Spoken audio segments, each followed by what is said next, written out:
Well, thank you. Hi there, and welcome to another installment of Learning with Tristan. For today's episode, we're going to be discussing the only thing I know how to do. And that's making half-decent music on my laptop. So, before we get into making, one spicy as heck song, let's discuss ingredients. For instance, it's best to have somewhat of a foundation before you record the song, whether that be a few lyrics you have, a melody that's in your head, or maybe you just went and wrote a whole song and you want to record it, because you can do that too. For this particular video, I chose a song that I've just kind of been messing around with lately, and just gonna see what happens in the recording process. Now, as for the equipment you will need to record a song in the comfort of your own home, you will require a laptop. You will also need a DAW, which stands for Digital Audio Workstation, to record your music onto.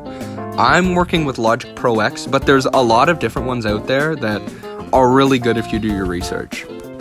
Additionally, having a USB interface is really important in case you want to record instruments such as guitar or recording vocals. MIDI controllers are also a big necessity to cue the specific sounds that you have on your DAW. I have a keyboard MIDI controller as well as a launch pad to cue the sounds. Now with all that out of the way, let's get to recording some music. To begin, first I began by booting up Logic Pro X and starting a new project.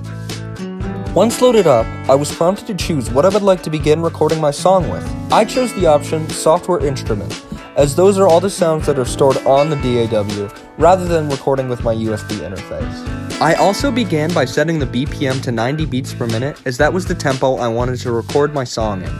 I messed around with one of the piano presets for a while before I came up with something that I thought was suitable for the song.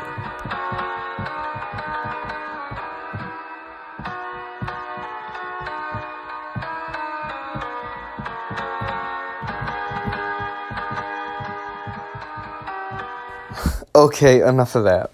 After getting the piano down, I decided to add another audio file to the project to add some percussion.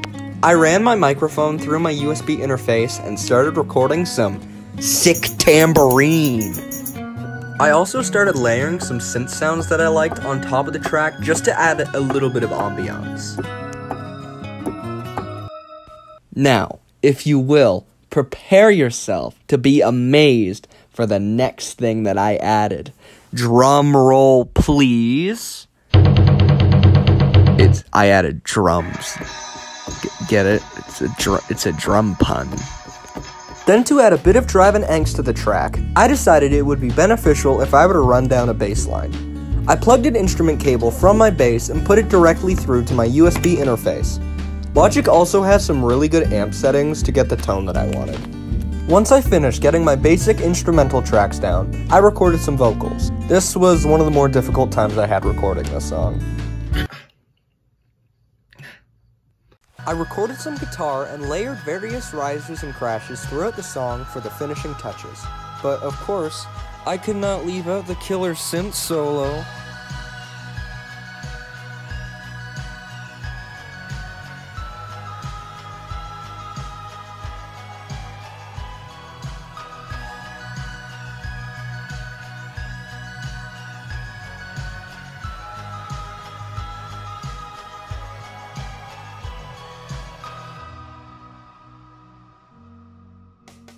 I really hope you enjoyed this video, and I hope that from what I've taught you, you may apply it to your everyday life, because music making is obviously a skill that you need eternally. Thank you for taking the time to watch this, and now go make some music.